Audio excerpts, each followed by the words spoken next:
ಬಿಡ್ಬಿಡಿ.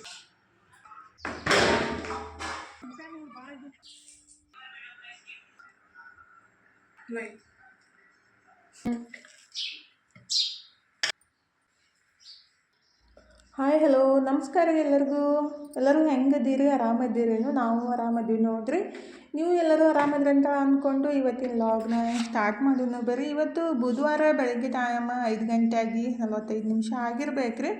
ನಾನು ಎದ್ದು ಇಷ್ಟೋ ತನಕ ಯೋಗ ಎಲ್ಲ ಮುಗಿಸ್ಬಿಟ್ಟು ದಿನಾನ ಸ್ಟಾರ್ಟ್ ಮಾಡಿದ್ದೀನಿ ನೋಡ್ರಿ. ಇವತ್ತಿನ ಐತ್ಲ ಕಾಯಿಪಲ್ಯನೂ ತರಕ್ಕೆ ಹೋಗಬೇಕು, ಹಾಗಾಗಿ ಜಲ್ದಿನೇ ಕೆಲಸ ಸ್ಟಾರ್ಟ್ ಮಾಡಿದ್ದೀನಿ. ಅಂದರೆ ಕಾಯಿಪಲ್ಯ ಹೋಗೋಕ್ಕಿಂತ ಮುಂಚೆ ಎಲ್ಲ ನಾಷ್ಟ ಕೆಲಸ ಎಲ್ಲ ಮುಗಿಸ್ಬಿಟ್ಟು ಹೋಗ್ಬಿಟ್ರೆ ನಮಗೂ ನಿವಾಂತ ಆಗುತ್ತಂದರೆ ಅದಕ್ಕಾಗಿ ಫಸ್ಟಿಗೆ ಯೋಗ ಎಲ್ಲ ಮುಗಿಸಿ ಅಂಗಳಕ್ಕೆಲ್ಲ ನೀರು ಹಾಕಿ ಹೊಸ್ಲಕ್ಕೆ ರಂಗೋಲಿ ಹಾಕಕ್ಕಂತೀವಿ ನೋಡ್ರಿ. ಆ್ಯಕ್ಚುಲಿ ಇದು ನಿನ್ನೆನೇ ಹಾಕಬೇಕಿತ್ತು, ಎಡಿಟ್ ಮಾಡಿದ್ದ ವಾಯ್ಸ್ ಓವರ್ ಕೊಡೋಕೆ ಆಗಿತ್ತಿಲ್ಲ ರೀ. ಯಾಕಂದರೆ ನಾನು ನಿನ್ನೆ ಶಾವಿಗೆ ಮಾಡಿಸ್ಕೊಂಬರಕ್ಕೆ ಹೋಗಿದ್ದೆ, ಹಾಗಾಗಿ ಎಡಿಟ್ ಮಾಡಿಟ್ರು ವಾಯ್ಸ್ ಓವರ್ ಕೊಡ್ಲಾರ ಬಟ್ಟಕ್ಕೆ ಅಪ್ಲೋಡ್ ಮಾಡೋಕೆ ಆಗಲಿಲ್ಲ ರೀ. ಹುಣ್ಣಿಮೆ ಐತಲ್ರಿ, ಹಾಗಾಗಿ ದೇವರಾನು ತಿಕ್ಕಬೇಕಂತ ಜಾಗ ಎಲ್ಲ ಮುಗಿಸಿ ದೇವರ ತಿಕ್ಕಕ್ಕೆ ತೊಗೊಂಡಿದ್ದೀನಿ ನೋಡ್ರಿ. ಇದೇನೈತಿಲ್ಲ ಧೂಪ ಹಚ್ತೀವಿ, ಎಷ್ಟು ಡಸ್ಟ್ ಆಗೈತೆ ಅಂದ್ರೆ ರೀ ಅದು ಜಿಡ್ಡಾಗೈತೆ ಅಂದ್ರೆ ಅದ್ರ ಮೇಲೆ ಲೋಬಾನ ಎಲ್ಲ ಹಾಕ್ತೀವಲ್ರಿ, ಹಾಗಾಗಿ ಅದು ಫುಲ್ ಜಿಡ್ಡಾಗ್ಬಿಟ್ಟಿತ್ತು. ಅದಕ್ಕಾಗಿ ಅದು ಕೈಲಿ ತಿಕ್ಕಿದ್ರೂ ಹೋಗಲ್ಲ ರೀ, ಮತ್ತು ಸೋಪ್ ಹಚ್ಚಿದ್ರೂ ಹೋಗಂಗಿಲ್ಲ. ಅದಕ್ಕಾಗಿ ಸ್ವಲ್ಪ ನೀರನ್ನು ಬಿಸಿ ಮಾಡಿಕೊಂಡು ಅದಕ್ಕೆ ಸ್ವಲ್ಪ ವಿಲ್ ಅಂದ್ರೇನು ಪೌಡ್ರರೇ ಅಥವಾ ಜೆಲ್ಲರೇ ಹಾಕಿಬಿಟ್ಟು 1 ಚಮಚದಷ್ಟು ಬೇಕಿಂಗ್ ಸೋಡಾ ಹಾಕಿ ಅದನ್ನ ಒಂದು 5-10 ನಿಮಿಷ ನೆನೆಸಿಟ್ಬಿಟ್ಟು ಸ್ವಲ್ಪ ತಿಕ್ಬಿಟ್ರೆ ಜಿಡ್ಡೆಲ್ಲ ಕಮ್ಮಿ ಆಗುತ್ತೆ ರೀ. ಅದಕ್ಕಾಗಿ ಮತ್ತು ದೀಪನೂ ಅಷ್ಟೇ, ದೇವ್ರ ಮುಂದೆ ದೀಪ ಏನು ಹಚ್ತೀವಲ್ರಿ, ಬೆಳ್ಳಿವಾಗಲಿ ಮತ್ತು ತಾಮ್ರ ಹಿತ್ತಾಳಿದಾಗಲಿ ಅದನ್ನ ಜಾಸ್ತಿ ಜಿಡ್ಡಾದಾಗೇನಿತ್ತಲ್ಲ ಅವು ಜಲ್ದಿ ಹೋಗಂಗಿಲ್ಲ ರೀ ತಿಕ್ಬಿಟ್ರೆ. ಅದಕ್ಕಾಗಿ ನಾನು ಒಂದು ಸ್ವಲ್ಪ ಬಿಸಿನೀರಾಗ ಒಂದು 5 ನಿಮಿಷ ಇಟ್ಬಿಟ್ಟು ತಿಕ್ತೀನಿ, ಜಲ್ದಿ ಹೋಗ್ತಾವೆ. ಇವತ್ತು ತಿಕ್ಕಾಕಿದ್ರೆ ನಾನು ಅದು ತಿಬ್ರೆಕಾಯಿ ನಾರು ಬರುತ್ತಲ್ರಿ, ಫಸ್ಟೆಲ್ಲ ತೆಂಗಿನ ಜುಟ್ಟಿಂದನೇ ತಿಕ್ತಿದ್ದೆ, ಹಾಗಾಗಿ ಇವತ್ತು ಅದನ್ನ ಚೇಂಜ್ ಮಾಡೋಣ ಅಂತ ಅದನ್ನು ಕಟ್ ಮಾಡಿ ತೊಗೊಂಡೆ ರೀ ದೇವರ ತಿಕ್ಕಾಕ. ಹೇಗಿದ್ರೆ ಅದು ಧೂಪ ಏನು ಹಾಕ್ತೀನಲ್ರಿ, ಅದ್ರ ಕುಳ್ಳ ಮೇಲೆ ಏನು ಧೂಪ ಹಾಕ್ತೀನಲ್ಲ ಅದು ಫುಲ್ ಎಲ್ಲ ಅಂಟ್ಕೊಂಡ್ಬಿಟ್ಟಿತ್ತು. ಹಂಗೆ ತಿಕ್ಬಿಟ್ರೆ ಅದು ಚಮಚಲ್ಲೇ ಕೆದರ್ಬಿಟ್ರೂ ಬರೋಂಗಿಲ್ಲ ರೀ. ಅವಾಗ ಏನು ಮಾಡಬೇಕಂದ್ರೆ ಸ್ವಲ್ಪ ಬಿಸಿ ಮಾಡಿಕೊಂಡು ಚಮಚೆ ಅಥವಾ ಏನಾದರೂ ಒಂದು ತೊಗೊಂಡ್ಬಿಟ್ಟು ಅದನ್ನ ನೀಟಾಗೆ ಕೆದರ್ಬಿಟ್ರೈತೆ ಅಂದ್ರೆ ಹೋಗ್ಬಿಡುತ್ತೆ ರೀ, ಬಿಸಿ ಆಗಿರ್ತೈತಲ್ಲ. ಹಂಗಾಗಿ ಅದೇ ಮಾಡಾಕತ್ತಿದ್ದು ನಾನು. ಪಾತ್ರೆ ಸಾಮಾನು ಆದ್ರೂ ಅಷ್ಟೇ ಮತ್ತು ದೇವ್ರ ಸಾಮಾನು ಆದ್ರೂ ಅಷ್ಟೇ ರೀ, ಜಿಡ್ಡಾಗ್ಬಿಟ್ರೆ ತಿಕ್ಕಾಕೆ ಮಾತ್ರ ಸಿಕ್ಕಾಪಟ್ಟೆ ಕಷ್ಟ ಅಂತ ಅನ್ಸುತ್ತೆ ನೋಡ್ರಿ. ಅವನ್ನ ಅವಾಗವಾಗ ಕ್ಲೀನ್ ಮಾಡ್ತಾನೆ ಇರಬೇಕು, ಇಲ್ಲಾಂದ್ರೆ ಅದು ಕ್ಲೀನ್ ಮಾಡ್ಲಿಕ್ಕಂದ್ರೆ ಕೊನೆ ಸಿಗಂಗಿಲ್ಲ ರೀ. ಆ ಥರ ಆಗ್ಬಿಡ್ತಾವೆ. ನಾನು ಅವಾಗವಾಗ ಕ್ಲೀನ್ ಮಾಡ್ತಾ ಇರ್ತೀನಿ. ಅದು ಧೂಪ ಹಚ್ಚೋದು ಭಾಳ ಜಿಡ್ಡಾಗಿತ್ತು ಅಂದ್ರೆ ಗಟ್ಟಿ ಆಗ್ಬಿಟ್ಟಿದ್ರು ಹೋಗಲಾಗಿತ್ತು. ಅದಕ್ಕಾಗಿ ಸ್ವಲ್ಪ ಬಿಸಿ ಮಾಡಿ ಎಲ್ಲ ತೆಗೆದ್ಬಿಟ್ಟು ತಿಕ್ಕಿ ಇಟ್ಟಿದ್ದೀನಿ ನೋಡ್ರಿ. ದೇವ್ರ ಸಾಮಾನೆಲ್ಲ ತಿಕ್ಕಿದೆ. ಇದು ಏನು ಧೂಪ ಹಾಕೋದಿತ್ತಲ್ರಿ ಅದನ್ನ ಹಂಗೆ ತಿಕ್ಬಿಟ್ರೆ ಹೋಗಂಗಿಲ್ಲ, ಸ್ವಲ್ಪ ಸೋಪ್ ಹಚ್ಚಿ ನೀಟಾಗಿ ತಿಕ್ಕಿ ತೊಳಿಬೇಕಾಗುತ್ತೆ. ಅದಕ್ಕಾಗಿ ಏನು ನೀರೊಳಗೆ ನೆನೆಸಿಟ್ಟಿದ್ದೆ ಅಲ್ರಿ ದೀಪ ಮತ್ತು ಅದು ಥರ ಕಟ್ಗಿದು ಇರುತ್ತದು. ಆ್ಯಕ್ಚುಲಿ ಒಳಗಡೆ ಸ್ವಲ್ಪ ರೆಡ್ ಥರ ಹಾಕಿರ್ತಾರೆ, ಅದು ನೆಂದುಬಿಟ್ಟು ಹೋಗ್ಬಿಡುತ್ತೆ. ಅಂದು ಸ್ವಲ್ಪ ಹೋಗೈತಿ, ಪರವಾಗಿಲ್ಲ. ಬಟ್ ಅದು ಜಿಡ್ಡಾದಾಗೇನೈತಲ್ರಿ, ಹಾಗೆ ಇಟ್ಟಾಗೇನೈತಲ್ಲ ಕೆಳಗಡೆ ಎಲ್ಲ ಹತ್ಕೋತೈತಿ. ಅದಕ್ಕಾಗಿ ಇವತ್ತು ಬಿಸಿನೀರ ಹಾಕಿ ಅದನ್ನು ತಿಕ್ಕಿ ದೇವರೆಲ್ಲ ತಿಕ್ಕಿನ ಕೊಟ್ಟೆ ರೀ. ನಮ್ಮ ಮನೆಯವ್ರು ಪೂಜೆ ಮಾಡಾಕತ್ತಾರೆ. ನಾನಿದ್ರೆ ಈ ಕಡೆ ಚಪಾತಿಗೆ ಹಿಟ್ಟು ಕಲ್ಸಾಕಂತೀನಿ ನೋಡ್ರಿ. ಇವತ್ತು ಹೊಸ ಗೋಧಿಯಿಂದ ದೇವರಿಗೆ ಸ್ವಲ್ಪ ಸ್ವೀಟ್ ಮಾಡಿ ನೈವೇದ್ಯ ಹಿಡಿದ್ಬಿಟ್ಟು ಆಮೇಲೆ ನಾವು ಊಟ ಮಾಡ್ರೈತೆ ಅಂತೇಳಿ ನಿನ್ನೆ ಬೀಸ್ಕೊಂಡು ಬಂದಿದ್ದೆಲ್ಲ, ಅದಕ್ಕಾಗಿ ಇವತ್ತು ಹುಣ್ಣಿಮೆನೂ ಐತಿ. ಆ್ಯಕ್ಚುಲಿ ಇವತ್ತು ಬೆಳಗ್ಗೆ 7 ಗಂಟೆ 7 ನಿಮಿಷಕ್ಕೆ ಅಂದ್ರೆ ಬುಧವಾರ ಬೆಳಗ್ಗೆ ಬರ್ತಿತ್ತ, ಹಾಗಾಗಿ ಇವತ್ತನ ದೇವ್ರಿಗೆ ನೈವೇದ್ಯ ಹಿಡಿದು ಹುಣ್ಣಿಮೆ ಮಾಡ್ರೆ ಇತ್ತು. ಆ್ಯಕ್ಚುಲಿ ಹನುಮ ಜಯಂತಿಲ್ಲ ನಾಳೆ ಮಾಡ್ತಾರೆ, ಅದಕ್ಕಾಗಿ ಇವತ್ತು ಹುಣ್ಣಿಮೆ ಸ್ಟಾರ್ಟ್ ಆಗುತ್ತಂತೇಳಿ ನಾವು ಉಣ್ಣೋಕ್ಕಿಂತ ಮುಂಚೆ ಫಸ್ಟಿಗೆ ದೇವ್ರಿಗೆ ನೈವೇದ್ಯ ಮಾಡ್ರೆ ಅಂತೇಳಿ ಸ್ವಲ್ಪ ಸ್ವೀಟಾಗಿ ಅಂದ್ರೆ ದಪ್ಪಾಗಿ ಚಪಾತಿ ಮಾಡಿಬಿಟ್ಟು ಅದಕ್ಕೆ ಬೆಲ್ಲ ಏಲಕ್ಕಿ ತುಪ್ಪ ಹಾಕಿ ಕಲಸಿ ಮಾದಲಿ ಥರ ಮಾಡಿ ದೇವರಿಗೆ ನೈವೇದ್ಯ ಮಾಡಕ್ಕೆ ಬರುತ್ತೆ ಅಂತ ಹೇಳಿ ಎಲ್ಲ ದೇವರೇ ಕೊಟ್ಟಿದ್ದಲ್ಲ. ಹಾಗಾಗಿ ದೇವ್ರಂದ್ರೆ ಪ್ರಕೃತಿ ರೀ, ಹಾಗಾಗಿ ಪ್ರಕೃತಿ ಕೊಟ್ಟಿದ್ದು ಪ್ರಕೃತಿಗೆ ಅರ್ಪಿಸ್ಬಿಟ್ಟು ನಾವು ತಿನ್ನೋದ್ರೊಳಗೆ ಖುಷಿ ಇರುತ್ತೆ ಅಲ್ರಿ. ಹಾಗಾಗಿ ನಮ್ಮ ಮನೆಯವ್ರಿಗೆ ಹೇಳಿದ್ದೆ, ನನ್ನ ಮಗನೂ ರೆಡಿಯಾಗಿ ಬಂದಿದ್ದ, ಹಾಗಾಗಿ ಅವನಿಗೆ ಚಪಾತಿ ಮಾಡಿ ಕೊಟ್ರಾಯಿತು. ನೀವು ಚಪಾತಿ ಮಾಡಿದ್ದೀನಿ ಅದಕ್ಕೆ ಸ್ವಲ್ಪ ತುಪ್ಪ ಬೆಲ್ಲ ಹಾಕಿ ಕಲಸಿ ದೇವ್ರಿಗೆ ನೈವೇದ್ಯ ಇಡ್ರಿ ಅಂತ ಅವ್ರಿಗೆ ಹೇಳ್ಬಿಟ್ಟು ನಾನು ನನ್ನ ಮಗನಿಗೆ ಇವತ್ತು ಸಕ್ರೆ ಚಪಾತಿ ಕೇಳ್ದೆ ರೀ ನಾನು. ಹಾಗಾಗಿ ಸಕ್ರೆ ಚಪಾತಿ ಮಾಡಾಕಂತೀನಿ ನೋಡ್ರಿ. ಅಂದ್ರೆ ಸ್ವೀಟ್ ತಿನ್ಬೇಕು ಅನ್ನಿಸ್ದಾಗ ಈ ಥರ ಚಪಾತಿನ ಲಟ್ಟಿಸ್ಬಿಟ್ಟು ಅದಕ್ಕೆ 1 ಚಮಚದಷ್ಟು ತುಪ್ಪ ಹಚ್ಚಿ ಸಕ್ಕರೆ ಹಾಕಿಬಿಟ್ಟು ಮತ್ತೆ ಮಡ್ಚಿಕೊಂಡು ಮತ್ತೆ ತುಪ್ಪ ಹಚ್ಚಿ ಸಕ್ಕರೆ ಹಾಕಿ ಲಟ್ಟಿಸ್ಬಿಟ್ಟು 2 ಸೈಡ ತುಪ್ಪ ಅಥವಾ ಎಣ್ಣೆ ಹಾಕಿ ಬೆನ್ಸ್ಬಿಟ್ರೆ ಟೇಸ್ಟ್ ಮಾತ್ರ ಮಸ್ತ್ ಇರುತ್ತೆ ನೋಡ್ರಿ. ಸಣ್ಣವರಿದ್ದಾಗ ಮಾಡಿಕೊಡ್ತಿದ್ದೆ, ವಾದಿಸಿಂದ ಮಾಡಿಕೊಟ್ಟಿದ್ದಿಲ್ಲ. ಅದಕ್ಕಾಗಿ ಮನು ಕೇಳಿದಾಗ ಪಲ್ಯ ಹಿಂಡಿ ಮತ್ತು ಮೊಸರು ಹಾಕ್ಕೊಂಡು ತಿನ್ನಪ್ಪ ಅಂತ ಅಂದ್ಕೂಡಲೇ ಒಲ್ಲೆ ಅಂತಂದ. ಇನ್ನೂ ಪಲ್ಯ ಮಾಡೋಕೆ ಆಗಿತ್ತಿಲ್ಲ ರೀ, ಅದಕ್ಕಾಗಿ ಅರ್ಜೆಂಟ್ ಒಳಗೆ ದೇವ್ರ ತಿಕ್ಕೋದು ಕೆಲಸ ಐತಲ್ಲ, ಹಾಗಾಗಿ ತಿಕ್ಕೊಂತ ಕುಂತಾಗ ಲೇಟ್ ಆಗ್ಬಿಟ್ಟಿತ್ತು. ಅದಕ್ಕೆ ಮಲಗೂ ಸಕ್ರೆ ಚಪಾತಿ ಮಾಡಿಕೊಟ್ಟು ನಾವು ಚಹಾ ಚಪಾತಿ ತಿಂದ್ಬಿಟ್ಟು ಕಾಯಿಪಲ್ಯಕ್ಕೆ ಹೊಂಟಿವಿ ನೋಡ್ರಿ. ಬುಧವಾರ ಅಂತೂ ಫುಲ್ ಗಡಿಬಿಡಿ ಆಗ್ತಾ ಇರ್ತೈತಿ. ಹಾಗಾಗಿ ಎಲ್ಲ ಕೆಲಸ ಮುಗಿಸ್ಬಿಟ್ಟು ಹೋಗಿ ಕಾಯಿಪಲ್ಯನೂ ತಂದೆ ನೋಡ್ರಿ. ನನ್ನ ಮಗಳು ಸ್ವಲ್ಪ ಹೆಲ್ಪ್ ಮಾಡ್ತೀನಿ ಮಮ್ಮಿ ನಿಮಗಂತ ತೆಗೆದ್ಬಿಟ್ಟು ಒಗ್ಯಾಕತ್ತಿದ್ಲು. ಆ ಥರ ಒಗೆದ್ಬಿಟ್ರೆ ಎಲ್ಲ ಜಲ್ದಿನೇ ಹಾಳಾಗ್ಬಿಡುತ್ತೆ ಬಿಡಮ್ಮ, ನಾನೇ ತೆಗಿತೀನಂತ ಬಂದು ತೆಗಿಯಾಕಂತೀನಿ ನೋಡ್ರಿ. ಬುಧವಾರಕ್ಕೊಮ್ಮಂತೂ ಎಲ್ಲರಿಗೂ ಆಲ್ಮೋಸ್ಟ್ ಒಂದು 2-3 ತಾಸು ಎಕ್ಸ್ಟ್ರಾ ಕೆಲಸನೇ ಇರುತ್ತಲ್ರಿ. ಹಾಗಾಗಿ ಮಾಡಲೇಬೇಕು. ಅಂದ್ರೆ ವಾರ ತನಕ ಬೇಕಂದ್ರೆ ಒಂದು ದಿವಸ ತಂದು ಅದನ್ನೆಲ್ಲ ಕ್ಲೀನ್ ಮಾಡಿ ಸೋಸಿ ಎತ್ತಿಟ್ಟಾಗನೇ ಒಂಥರ ಸಮಾಧಾನ ಅನ್ಸೋತ್ರಿ. ನನ್ನ ಮಗಳಿದ್ರೆ ಎಷ್ಟೇ ಕಾಯಿಪಲ್ಲೆ ತಂದಿರಿ ಇನ್ನೂ ತರಬೇಕಿಲ್ಲ ಅಂತ ಅನ್ನಕತ್ತಿದ್ಲು. ಅಂದರೆ ಆಕೆಗೆ ಬಟಾಟಿ ಎಲ್ಲ ಸ್ವಲ್ಪ ತಂದಾಗ ಫ್ಲವರ್ ಈ ಥರ ಒಂದೊಂದು ಸ್ವಲ್ಪ ತರಬೇಕಿಲ್ಲ ಅಂತ ಹೇಳಕ್ಕೆ ಸ್ಟಾರ್ಟ್ ಮಾಡಿಬಿಡ್ತಾಳೆ. ಕ್ಯಾಬೇಜ್ ಅಂತೂ ಮೊನ್ನೆ 2 ವಾರ ಆಯಿತು ತಂದಿಟ್ಬಿಟ್ಟು ಅದನ್ನ ಖರ್ಚೇ ಆಗಿಲ್ಲ, ಅದಕ್ಕೆ ತರಕ್ಕೆ ಹೋಗಿಲ್ಲ, ಸುಮ್ಮನೆ ವೇಸ್ಟ್ ಆಗ್ಬಿಡ್ತೈತಿ. ಮತ್ತು ಟೊಮೆಟೊನೂ ಅಷ್ಟೇ ರೀ, ಹೋಸ್ಲಾನು 2 kg ತಂದಿದ್ದೆ, ಜಲ್ದಿನೇ ಹಾಳಾಗ್ಬಿಡ್ತಾವೆ. ಏನು ಆಗಕತ್ತೈತೋ ಗೊತ್ತಿಲ್ಲ, ನಿಮ್ಮ ಮನ್ಯಾಗ ಹಿಂಗೆ ಆಗೈತೇನಂತೆ ಹೇಳ್ರಿ. ಅಂದರೆ ಟೊಮೆಟೊ ಒಂದು 2 kg ತಂದಿರ್ತೀನಿ, ಅದ್ರಾಗ 1 kg ಅರ್ಧ kg ಹಂಗೆ ಒಳಗಡೆನೇ ಕೆಟ್ಟು ಬಿಡಾಕತ್ತಾವು, ಬಿಸಿಲಿಗೆ ಆಗ್ತೈತೆ ಅಂತ ಅನ್ನಕತ್ತಿದ್ರು ನಮ್ಮ ಮನೆಯವರು. ಅಂದ್ರೆ ಬಿಸಿಲು ಜಾಸ್ತಿ ಐತಲ್ರಿ, ಹಾಗಾಗಿ ಏನು ಮಾಡೋಕ್ಕಾಗಂಗಿಲ್ಲ. ಈಗಿದ್ರೆ ಕಾಯಿಪಲ್ಲೆ ಎಲ್ಲ ತೆಗೆದು ಸೋಸಿ ತೊಳೆದು ಇಟ್ಟಿದ್ದೀನಿ ನೋಡ್ರಿ. ನೀರೆಲ್ಲ ಜಾನ್ಸಕ್ಕೆ ಸ್ವಲ್ಪ ಒಣಗಿದ ಮೇಲೆಲ್ಲ ಫ್ರಿಜ್ನಾಗ ಎತ್ತಿಟ್ಕೊಂತಿದ್ರಿ. ಅದನ್ನು ಯಾವುದೇ ಕಾಯಿಪಲ್ಲೆ ಐತಲ್ಲ, ಬೆಳ್ಳುಳ್ಳಿ, ಉಳ್ಳಾಗಡ್ಡಿ, ಬಟಾಟಿ ಅಷ್ಟು ಬಿಟ್ಟು ಉಳಿದಿದ್ದೆಲ್ಲ ಸ್ವಚ್ಛಗೆ ತೊಳೆದ್ಬಿಟ್ಟು ನೀರೆಲ್ಲ ಜಾಂತ ಮೇಲೆ ಫ್ರಿಜ್ನಾಗ ಎತ್ತಿಡೋದ್ರಿ. ಈಗ ಎಲ್ಲ ತೊಳೆದಿಟ್ಟಿದ್ದೀನಿ. ಇನ್ನು ಅಡುಗೆನೂ ಸ್ಟಾರ್ಟ್ ಮಾಡಿದ್ದೀನಿ ನೋಡಿರಿ. ಚಪಾತಿ ಹಿಟ್ಟಿತ್ತ, ಚಪಾತಿ ಮಾಡಬೇಕು.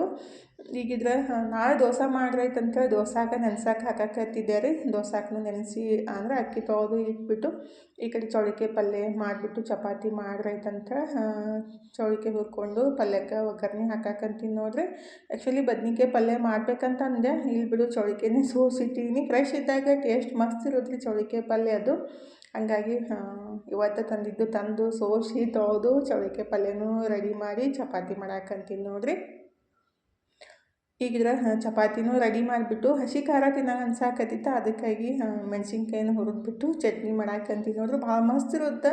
ಅಂದರೆ ಮೆಣಸಿನ್ಕಾಯಿ ಭಾಳ ಖಾರ ಇರ್ಲಿಕ್ಕಂದ್ರೆ ಚಟ್ನಿ ಮಾತ್ರ ಸಖತ್ತಾಗಿರುತ್ತೆ. ಜಾಸ್ತಿ ಖಾರ ಇದ್ಬಿಟ್ರೆ ಚಟ್ನಿ ರೀ, ಅಂದರೆ ಮೆಣಸಿನ್ಕಾಯಿ ತಿನ್ನೋಕ್ಕಾಗಂಗಿಲ್ಲ. ಸ್ವಲ್ಪ ಸಪ್ಪಗೆ ಅನ್ಸಾಕತ್ತಿತ್ತು, ಮತ್ತು ಮೆಣಸಿನ್ಕಾಯಿ ಭಾಳ ಎಳೆವು ಮಸ್ತ್ ಇದ್ದು ರೀ. ಅದಕ್ಕಾಗಿ ಹಸಿ ಖಾರ ಮಾಡ್ರೈತಂತ ಮೆಣಸಿನ್ಕಾಯಿನ ಹುರಿದು ಅದಕ್ಕೆ ಜೀರಿಗೆ ಮತ್ತು ಕೊತ್ತಂಬರಿ, ಬೆಳ್ಳುಳ್ಳಿ ಮತ್ತು ಸ್ವಲ್ಪ ಶೇಂಗಾ, ಉಪ್ಪು ಹಾಕಿಬಿಟ್ಟು ಈ ಥರ ಸ್ವಲ್ಪ ದಪ್ಪದಾಗಿ ಅಂದರೆ ತರಿಯಾಗಿ ರುಬ್ಕೊಂಬಿಟ್ರಾಯ್ತು. ಆ್ಯಕ್ಚುಲಿ ಕಲ್ಲಾಗ ಕುಟ್ಬಿಟ್ರೆ ಇನ್ನೂ ಬೆಸ್ಟ್ ಆಗುತ್ತೆ ರೀ. ಮಿಕ್ಸಿಗೆ ಹಾಕಿಬಿಟ್ರೂ ಭಾಳ ಸಣ್ಣ ಮಾಡ್ಕೊಳಕ್ಕೆ ಹೋಗಬಾರ್ದು, ಸ್ವಲ್ಪ ದಪ್ಪದಾಗಿದ್ರೇ ಅದು ಟೇಸ್ಟ್ ಚಲೋ ಇರುತ್ತೆ. ಹಾಗಾಗಿ ಈಗ ಅದನ್ನು ಚಟ್ನಿ ರೆಡಿ ಮಾಡಿದೆ ನೋಡಿರಿ. ಮಸ್ತಾಗಿ ಬಿಸಿ ಚಪಾತಿಗೆ ಆಗಲಿ ರೊಟ್ಟಿಗೆ ಆಗಲಿ ಈ ಥರ ಹಸಿ ಮೆಣಸಿನ್ಕಾಯಿ ಚಟ್ನಿ ಇಟ್ಬಿಟ್ರೆ ಮಸ್ತಾಗಿರುತ್ತೆ. ಅದ್ರಾಗ ಚೌಳಿಕಾಯಿ ಪಲ್ಯ ಸೂಪರ್ ಕಾಂಬಿನೇಷನ್ ನೋಡಿರಿ. ಈಗ ಮಸ್ತಾಗಿ ಪ್ಲೇಟ್ನೂ ರೆಡಿ ಮಾಡಿಕೊಂಡು ಊಟನೂ ಸ್ಟಾರ್ಟ್ ಮಾಡಿದ್ದೀನಿ. ಅಂದರೆ ಇದೆಲ್ಲ ಕೆಲಸ ಮುಗಿಸೋತ್ತಿಗೆ ನಮಗೂ ಹಸಿವಾಗ್ಬಿಟ್ಟಿರ್ತೈತಿ. ಬೆಳಿಗ್ಗೆನೂ ಗಡಿಬಿಡಿ ಒಳಗೆ ಸರಿಯಾಗಿ ನಾಷ್ಟ ಮಾಡೋಕೆ ಆಗಿತ್ತಿಲ್ಲ ರೀ. ಅದಕ್ಕಾಗಿ ಮಸ್ತಾಗಿ ಊಟನೂ ಮುಗಿಸ್ದೆ ನೋಡಿರಿ.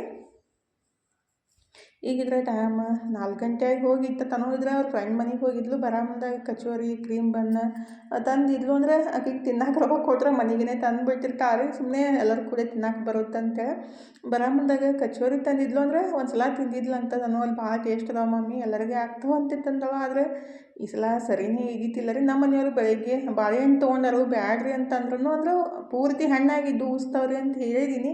ಮನೆ ತರಕ್ಕೆ ಎಲ್ಲ ಮುಚ್ಚಿಬಿಟ್ಟಿದ್ದು. ಅದನ್ನೇ ಫ್ರೂಟ್ಸ್ ಎಲ್ಲ ಮಾಡಂತ ನಾನು ತೆಗೆದಿಟ್ಟಿದ್ದೆ ಬಾಳೆಹಣ್ಣು. ಮತ್ತು ತನೂ ಬಂದಳು, ಮಮ್ಮಿ ಈಗ ಬಿಸಿ ಅದಾವು ತಿಂದ್ರಿ ಅಂತ ಹಾಕಿ ಕೊಡಾಕತ್ತಿದ್ಲು. ಆದರೆ ಅದ್ರೊಳಗೆ ಏನು ಜಾಸ್ತಿ ಮಸಾಲ ಇದ್ದಿತ್ತಿಲ್ಲ ರೀ. ಅಂದರೆ ಮೂಗ್ ದಾಲ್ ಕಚೋರಿ ಅಂತೇಳಿ ಆ್ಯಕ್ಚುಲಿ ನಾನು ಮನ್ಯಾಗ ಮಾಡಿದ್ದೆ, ಎಷ್ಟು ಮಸ್ತ್ ಆಗಿದ್ದು.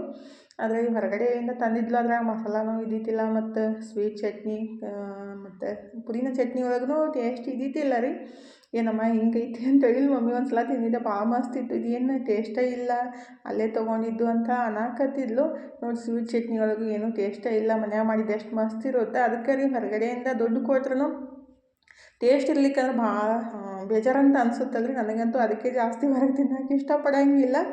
ಅಂದರೆ ಸುಮ್ಮನೆ ಜಾಸ್ತಿ ದುಡ್ಡು ಕೊಟ್ಟು ಮತ್ತು ಮನೆಗೆ ತಂದು ಅದನ್ನ ಬೇಜಾರು ಮಾಡ್ಕೊಂಡು ತಿನ್ನೋಕ್ಕಿಂತ ಅದೇ ಒಂದು ಅರ್ಧ ತಾಸು ಟೈಮ್ ಕೊಟ್ರೆ ಐತ್ರಿ ಮನ್ಯಾಗ ಮಸ್ತಾಗಿ ಮಾಡ್ಕೊಂಡು ತಿನ್ಬೋದು ಅಂತೇಳಿ ಆದಷ್ಟು ನಾನು ಮನ್ಯಾಗನ ರೆಡಿ ಮಾಡೋಕೆ ಪ್ರಯತ್ನ ಪಟ್ನೆ. ಅದನ್ನು ಕೆಲವೊಬ್ರು ಅಂತಾರೆ ಏನು ಮನ್ಯಾಗ ಎಲ್ಲ ಮಾಡಿಬಿಡ್ತಿ ಬಾಂಡೆನೂ ಮನ್ಯಾಗ ಮಾಡ್ಕೊ ಅಂತ ಅಂತಿರ್ತಾವೆ. ಅಂದರೆ ರೆಡಿ ಮಾಡ್ಕೊರಿ ಅಂತ ಅಂತಿರ್ತಾರೆ. ಬಟ್ ಯಾವಾಗ ನಮಗೆ ಒಳ್ಳೇದು ಅನಿಸ್ತಲ್ಲ ಅದನ್ನೇ ಮಾಡಬೇಕಾಗುತ್ತಲ್ರಿ. ಅವ್ರು ಅಂತಾರಂತ ಎಲ್ಲನೂ ನಮ್ಗೆ ಆಗಂಗಿಲ್ಲ. ನಮಗೇನು ಅವಶ್ಯಕತೆ ಐತಿಲ್ಲ ಅದನ್ನ ಮಾಡಿಬಿಟ್ಟು ತಿನ್ಬೋದು ಅಂತ ನನಗೆ ಅನ್ನಿಸ್ತಾ ಇರ್ತೈತೆ ನೋಡಿರಿ. ಅಂದರೆ ಕೆಲವೊಂದು ಕಡೆ ಸರಿ ಇರ್ಲಿಕ್ಕಂದ್ರೆ ಆ ಥರ ಅನ್ನಿಸ್ತೈತಿ. ಎಲ್ಲ ಕಡೆಯೂ ಸರಿ ಇರೋಂಗಿಲ್ಲ ಅಂತಂದ್ರೆ ಕೆಲವೊಂದು ಕಡೆ ಚಲೋ ಇರುತ್ತೆ, ಕೆಲವೊಂದು ಕಡೆ ಸರಿ ಇರೋಲ್ಲ. ಹಂಗಾಗಿ ಹೇಳಾಕತ್ತಿದ್ದಷ್ಟು. ಮತ್ತು ಹೊರಗಡೆ ಬೇರೆದವ್ರು ತಿಂತಾರಂದ್ರೆ ಅಷ್ಟು ಕ್ಲೀನಾಗಿ ಮಾಡೋಕೆ ಹೋಗಂಗಿಲ್ಲ ರೀ. ನಮ್ಮ ಸಲಿಂದ ನಾವು ಮಾಡ್ಕೊಂಡ್ಬಿಟ್ಟಿವಿ ಅಂದರೆ ಕ್ಲೀನಾಗಿ ಮಾಡ್ಕೊತೀವಲ್ಲ. ಬಾಳೆಹಣ್ಣು ಸಿಕ್ಕಾಪಟ್ಟೆ ಹಣ್ಣಾಗಿದ್ರು ಅದಾಗ ಕಪ್ಪಾಗಿಬಿಟ್ಟಿದ್ದು ಅವಂತೂ ತಿನ್ನಂಗೆ ಇಲ್ರಿ. ಅದಕ್ಕಾಗಿ ನಾನು ದಿಢೀರಾಗಿ ಫ್ರೂಟ್ ಸಲಾಡ್ ರೆಡಿ ಮಾಡಾಕಂತೀನಿ ನೋಡ್ರಿ. ಅಂದರೆ ಕಸ್ಟರ್ಡ್ ಪೌಡ್ರ್ ಏನು ಬೇಕಾಗಿಲ್ಲ, ಸಿಂಪಲ್ಲಾಗಿ ಮಾಡಾಕತ್ತಿದ್ದು. ಇಲ್ಲಿ ನಾನು ಫಸ್ಟಿಗೆ ಹಾಲನ್ನು ಬಿಸಿ ಮಾಡಕ್ಕೆ ಇಟ್ಟಿದ್ದೀನಿ ರೀ. ಈ ಕಡೆ ನಿಂತಲ ಒಂದು 3 ಚಮಚದಷ್ಟು ಕಾರ್ನ್ಫ್ಲವರ್, ಒಂದು ಅರ್ಧ ಚಮಚದಷ್ಟು ಅರಸಿನ ಪುಡಿ ಹಾಕಿ ಸೋಸಕ್ಕಂತೀನಿ ನೋಡ್ರಿ. ಅಂದರೆ ಇದು ಮನೆಯೊಳಗೆ ಮಾಡಿದ್ದ ಅರಸಿನ ಪುಡಿ ರೀ. ಹಂಗಾಗಿ ಸ್ವಲ್ಪ ಅದು ದಪ್ಪ ದಪ್ಪ ಇರುತ್ತೆ, ಅದಕ್ಕಾಗಿ ಸೋಸ್ಕೊಂಡ್ಬಿಡ್ತೀನಿ. ಸೋಸ್ಕೊಂಡ್ಬಿಟ್ಟು ಈ ಕಡೆ ಏನು ಹಾಲು ಕಾಸಕ್ಕೆ ಇಟ್ಟಿದ್ದೀವಲ್ರಿ ಅದಕ್ಕೆ ಇದು ಕಾರ್ನ್ಫ್ಲವರ್ ಮಿಕ್ಸರನ್ನು ಮಿಕ್ಸ್ ಮಾಡಿದ್ದನ್ನು ಹಾಕಿಬಿಟ್ಟು ಕೈ ಆಡಿಸ್ತಾ ಇರಬೇಕು. ಅಂದರೆ ನೀವು ಹೊರಗಡೆಯಿಂದ ಕಸ್ಟರ್ಡ್ ಪೌಡ್ರ್ ತಂದು ಏನು ಮಾಡ್ತಿಲ್ಲ ಅದೇ ಟೇಸ್ಟನ್ನ ಈ ಥರ ಮಾಡಿದಾಗೂ ಕೊಡುತ್ತೆ ರೀ ಟೇಸ್ಟ್ ರೀ. ಅಂದರೆ ಹೊರಗಡೆ ಏನು ಕಸ್ಟರ್ಡ್ ಪೌಡರ್ ತಂದಿರ್ತೀವಲ್ಲ ಅದ್ರಾಗ ಕಲರ್ ಮತ್ತು ವೆನಿಲಾ ಎಸೆನ್ಸ್ ಕಾರ್ನ್ಫ್ಲವರ್ ಅಷ್ಟೇ ಇರುತ್ತೆ ರೀ. ನೀವು ಬೇಕಂದರೆ ಚೆಕ್ ಮಾಡಿರಿ. ಅದಕ್ಕಿಂತ ಬೆಸ್ಟ್ ಅರಿಶಿನ ಪುಡಿ ಹಾಕಿ ರೆಡಿ ಮಾಡ್ಕೋದು ಬೆಸ್ಟ್ ಅಲ್ರಿ. ನಾನಂತೂ ಕೆಲವೊಂದು ಸಲ ಇದೇ ಥರ ಮಾಡಿರ್ತೀನಿ. ಈಗಿದ್ರೆ ಅದನ್ನ ಹಾಕಿಬಿಟ್ಟು ಚಲೋತ್ನಾಗ ಕುದಿಸಿ ಅದಕ್ಕೆ ಎಷ್ಟು ಬೇಕು ಅಷ್ಟು ಸಕ್ಕರೆ, ಸ್ವಲ್ಪ ವೆನಿಲಾ ಎಸೆನ್ಸ್ ರೀ, ಒಂದು ಅರ್ಧ ಚಮಚದಷ್ಟು ಹಾಕ್ಬಿಟ್ಟು ಚಲೋತ್ನಾಗೆ ಮಿಕ್ಸ್ ಮಾಡಿಬಿಟ್ಟು ಅದು ಗ್ಯಾಸ್ ಬಂದ್ ಮಾಡ್ಕೊಂಬಿಡ್ಬೇಕು ರೀ. ಅಂದರೆ ನಮ್ಗೆ ಎಷ್ಟು ಗಟ್ಟಿ ಬೇಕಲ್ಲ ಅಷ್ಟು ನೋಡ್ಕೊಂಬಿಟ್ಟು ಕಾರ್ನ್ಫ್ಲವರ್ ಹಾಕ್ಬೋದು. ಅಂದರೆ ಈ ಥರ ಐತಲ್ರಿ ಅದು ತಣ್ಣಗಾದ್ಮೇಲೆ ಇನ್ನೂ ಗಟ್ಟಿ ಆಗುತ್ತೆ. ಹಾಗಾಗಿ ಅದು ಮಿಕ್ಸ್ ಮಾಡಿ ತಣ್ಣಗಾಕ ಬಿಟ್ಟಿದ್ದೀನಿ. ಅಂದರೆ ತಣ್ಣಗಾದ್ಮೇಲೆ ಫ್ರಿಜ್ನಾಗೆ ಎತ್ತಿಡ್ಬೇಕು ರೀ. ಆಮೇಲೆ ಅದು ಪೂರ್ತಿ ಕೋಲ್ಡ್ ಆದಮೇಲೆ ಅದಕ್ಕೆ ಹಣ್ಣನ್ನು ಕಟ್ ಮಾಡಿ ಹಾಕಬೇಕಾಗುತ್ತೆ. ಅದು ತಣ್ಣಗಾದ್ಮೇಲೆ ನಾನು ಫ್ರಿಜ್ನಾಗೆ ಎತ್ತಿಟ್ಟಿದ್ದೆ ರೀ. ಇವಾಗಿದ್ರೆ 1.5 ತಾಸು ಆಗಿತ್ತು. ಅದನ್ನ ಸ್ವಲ್ಪ ಹಣ್ಣೆಲ್ಲ ಕಟ್ ಮಾಡಿ ಹಾಕಾಕಂತೀನಿ ನೋಡ್ರಿ. ಆ್ಯಕ್ಚುಲಿ ಫ್ರೂಟ್ ಸಲಾಡ್ ಮಾಡ್ಬೇಕಂತೇಳಿ ಪ್ಲ್ಯಾನ್ ಮಾಡ್ಕೊಂಡ್ಬಿಟ್ಟಿದ್ರೆ ಅದಕ್ಕೆ ಬೇಕಾಗಿದ್ದ ಹಣ್ಣೆಲ್ಲ ತರ್ಬೋದಿತ್ತು. ನಾನು ಪ್ಲ್ಯಾನ್ ಮಾಡಿದ್ದಿಲ್ಲ ರೀ. ಬಾಳೆಹಣ್ಣು ಫುಲ್ ಹಣ್ಣಾಗಿದ್ದು ಅವನ್ನ ತಿನ್ನಂಗಿಲ್ಲ ಅಂತೇಳಿ ಸಡನ್ನಾಗಿ ಈ ಥರ ಮಾಡಿಕೊಟ್ರೆ ತಿಂದ್ಬಿಡ್ತಾರೆ. ಇಲ್ಲಾಂದ್ರೆ ಅವು ಹಣ್ಣೆಲ್ಲ ಹಾಳಾಗ್ಬಿಡ್ತಾವೆ, ರೊಕ್ಕ ಕೊಟ್ಟು ತಂದಿರ್ತೀವಲ್ಲ. ಹಾಗಾಗಿ ಸುಮ್ಮನೆ ಯಾಕೆ ವೇಸ್ಟ್ ಮಾಡೋದು. ತನು ಮನು ಏನೈತಲ್ರಿ ಬಾಳೆಹಣ್ಣು ಮ್ಯಾಲೆ ಕಪ್ಪಾಗಿಬಿಟ್ರೆ ತಿನ್ನೋದೇ ಇಲ್ಲ. ನನಗಂತೂ ಬಾಳೆಹಣ್ಣು ತೊಗೊಳಕ್ಕೆ ಮನ್ಸಿದ್ದಿದ್ದಿಲ್ಲ ರೀ. ಅದರಲ್ಲಿ ಟ್ರೇ ಒಳಗೆ ನೋಡಿದಾಗ ಮಸ್ತ್ ಹಣ್ಣಾಗಿದ್ದು ಭಾಳ ಜಾಸ್ತಿ ಹಣ್ಣಾದಾಗ ಏನೈತಲ್ರಿ ಮನೆ ಬರೋಟ್ಟಿಗೆ ಅವು ಎಲ್ಲ ಉಚ್ಚಿಬಿಡ್ತಾವೆ ಮತ್ತು ಕಪ್ಪಾಗ್ಬಿಡ್ತಾವೆ. ನಮ್ಮ ಮನೆಯವ್ರಿಗೇನು ಹಣ್ಣು ಅದಾವೆ ಭಾಳ ಮಸ್ತ್ ಅದಾವೆ, ಸ್ವೀಟಾಗಿರ್ತಾವೆ. ತಗೋ ಮನೆಗೆ ಹೋದ ತಕ್ಷಣ ತಿನ್ನಂತ ಹೇಳಾಕತ್ತಿದ್ರು. ಅವು ತರಾಟಿಗೆನೆ ಅವರು ಸಂಜೆಗೆ ಬಂದಿದ್ದರು. ಅಷ್ಟೊತ್ತಿಗೆ ಫುಲ್ ಕಪ್ಪಾಗ್ಬಿಟ್ಟಿತ್ತು ಅಲ್ರಿ. ಹಾಗಾಗಿ ಈ ಥರ ಮಾಡಿಬಿಟ್ರಾಯ್ತು, ಎಲ್ಲರೂ ಇಷ್ಟಪಟ್ಟು ತಿಂತಾರೆ. ಅದಕ್ಕಂತೇಳಿ ಈಗ ಮ್ಯಾಲಿನ ಸಪ್ಪೆಲ್ಲ ತೆಗೆದ್ಬಿಟ್ಟು ಬಾಳೆಹಣ್ಣು ಕಟ್ ಮಾಡಿ ಇಟ್ಟಿದ್ದೀನಲ್ರಿ. ಅಂದರೆ ಏನೋ ನಮ್ಗೆ ಅದು ಹಾಳಾಗುತ್ತಂತ ಅನ್ನಿಸ್ತಾ ಇರ್ತೈತಲ್ಲ, ಫಸ್ಟನ್ನು ಹಾಳಾಗೋಕ್ಕಿಂತ ಮುಂಚೆನೇ ಯೂಸ್ ಮಾಡ್ಕೊಂಬಿಡಬೇಕು. ಇಲ್ಲ ನೆಕ್ಸ್ಟ್ ಡೇ ಮಾಡ್ತೀವಿ ಅಂದ್ರೆ ಅದು ಜಾಸ್ತಿ ಹಾಳಾಗ್ಬಿಟ್ಟು ತಿನ್ನಕ್ಕೂ ಆಗಂಗಿಲ್ಲ ರೀ, ಮತ್ತು ಚೆಲ್ಲಕ್ಕೂ ಮನ್ಸು ಬರೋಂಗಿಲ್ಲಲ್ಲ. ಹಾಗಾಗಿ ದಿಢೀರಾಗಿ ನಾನು ಈ ಥರ ಬರೀ ಚಿಕ್ಕು ಮತ್ತು ಬಾಳೆಹಣ್ಣು ಹಾಕಿಬಿಟ್ಟು ಫ್ರೂಟ್ ಸಲಾಡ್ ರೆಡಿ ಮಾಡಾಕಂತೀನಿ ನೋಡಿರಿ. ಆ್ಯಕ್ಚುಲಿ ಫ್ರೂಟ್ ಸಲಾಡ್ ಮಾಡ್ಬೇಕಂತ ಪ್ಲ್ಯಾನ್ ಮಾಡ್ಕೊಂಡ್ಬಿಟ್ರೆ ಏನೈತಲ್ಲ, ಬಾಳೆಹಣ್ಣು ಮತ್ತು ಚಿಕ್ಕು ಮತ್ತು ಆ್ಯಪಲ್, ದ್ರಾಕ್ಷಿ ಮತ್ತು ಡ್ರೈ ಫ್ರೂಟ್ಸ್ ಎಲ್ಲ ಹಾಕಿಬಿಟ್ಟು ಮಾಡ್ಬೇಕ್ರಿ, ಸಖತ್ತಾಗಿರುತ್ತೆ. ಆದರೆ ಇವತ್ತು ನಾನು ಸಿಂಪಲ್ಲಾಗಿ ಬರೀ ಚಿಕ್ಕು ಮತ್ತು ಬಾಳೆಹಣ್ಣು ಹಾಕಿಬಿಟ್ಟು ರೆಡಿ ಮಾಡಾಕತ್ತಿದ್ದು ನೋಡಿರಿ. ಅದು ತಣ್ಣಗಾದ್ಮೇಲೆ ಫ್ರಿಜ್ನಾಗೆ ಎತ್ತಿಟ್ಟಿದ್ದೆ. ಈಗಿದ್ರೆ ಅದು ತಣ್ಣಗೂ ಆಗಿತ್ತು, ಅದು ಕೂಲಾಗಿತ್ತು. ಅದಕ್ಕಿದ್ರೆ ಬಾಳೆಹಣ್ಣು ಮತ್ತು ಚಿಕ್ಕುನ ಕಟ್ ಮಾಡಿಬಿಟ್ಟು ಹಾಕಾಕಂತೀನಿ ನೋಡಿರಿ. ಇದಕ್ಕೆ ಆ್ಯಕ್ಚುಲಿ ಆ್ಯಪಲ್ ಮತ್ತು ದ್ರಾಕ್ಷಿ ಮತ್ತು ಡ್ರೈ ಫ್ರೂಟ್ಸ್ ಹಾಕಿಬಿಟ್ರೆ ಇನ್ನೂ ಬೆಸ್ಟ್ ಆಗುತ್ತೆ. ಇದ್ದಿದ್ದಿಲ್ಲ ಅಂದರೆ ಬರೀ ಬಾಳೆಹಣ್ಣಿಂದನೂ ಮಾಡ್ಕೋಬೋದು. ಈ ಥರ ಕಾರ್ನ್ಫ್ಲವರ್, ಅರಿಶಿನ, ವೆನಿಲಾ ಎಸೆನ್ಸ್ ಹಾಕಿಬಿಟ್ಟು, ಇಲ್ಲಾಂದರೆ ಎಲ್ಲ ಥರ ಬೇಕಂದರೆ ಎಲ್ಲ ಥರ ಫ್ರೂಟ್ಸ್ನೂ ಹಾಕ್ಬೋದು ರೀ. ನಮ್ಗೆ ಯಾವ ಥರ ಅನುಕೂಲ ಆಗುತ್ತಲ್ಲ ಆ ಥರ ಮಾಡಿಬಿಟ್ರೆ ಮಸ್ತಾಗಿರುತ್ತೆ ನೋಡಿರಿ. ಮಕ್ಕಳಿಗಂತೂ ಹೊರಗಡೆಯಿಂದ ಈ ಬ್ಯಾಸ್ಗ್ಯಾಗ ಐಸ್ ಕ್ರೀಮ್ ಕೊಡೋಕ್ಕಿಂತ ಈ ಥರ ಮನೆಯೊಳಗೆ ಫ್ರೂಟ್ ಸಲಾಡ್ ಮಾಡಿ ಇಟ್ಬಿಟ್ರೆ ಐತ್ರಿ. ಇದೇನು 3-4 ದಿವ್ಸಗಟ್ಟಲೆ ಫ್ರಿಜ್ನಾಗ ಇಟ್ಕೊಂಡು ಆರಾಮ್ಸೆ ತಿನ್ಬೋದು. ಮತ್ತು ಹಣ್ಣೆಲ್ಲ ಹಾಕಿರ್ತೀವಿ ಮತ್ತು ಹಾಲೆಲ್ಲ ಮಿಕ್ಸ್ ಮಾಡಿರ್ತೀವಲ್ರಿ. ಹೊರಗಡೆಯಿಂದ ಐಸ್ ಕ್ರೀಮ್ ಏನೈತಲ್ಲ ಅದಕ್ಕೆ ಪಾಮ್ ಆಯಿಲ್ ಮತ್ತು ಟೇಸ್ಟಿಂಗ್ ಪೌಡ್ರ್ ಅದು ಇದು ಎಲ್ಲ ಮಿಕ್ಸ್ ಮಾಡಿರ್ತಾರೋ ಹಾಗಾಗಿ ಮನ್ಯಾಗೆ ಈ ಥರ ಮಾಡ್ಕೊಂಡು ತಿಂದಷ್ಟು ಬೆಸ್ಟ್ ನೋಡಿರಿ. ನಮ್ಮ ಕಣ್ಣು ಎದುರಿಗೆ ನೀಟಾಗಿ ರೆಡಿ ಮಾಡಿ ಎತ್ತಿಟ್ರೆ ಇತ್ತು. ಮಕ್ಕಳಿಗೆ ಫ್ರಿಜ್ ಒಳಗೆ ಒಂದು ಡಬ್ಬಿಗೆ ಹಾಕಿಬಿಟ್ರಿ, ಬೇಕಂದಾಗ ಒಂದೊಂದು ಬೌಲ್ ಹಾಕಿ ಕೊಟ್ಟರೆ ಇತ್ತು. ಸಖತ್ ಇಷ್ಟಪಟ್ಟು ತಿಂತಾರೆ ನೋಡಿರಿ. ನೀವು ಖಂಡಿತ ಟ್ರೈ ಮಾಡಿರಿ. ನಾನೆಲ್ಲ ಫಸ್ಟ್ ಜಾಸ್ತಿ ಮಾಡ್ತಿದ್ದೆ,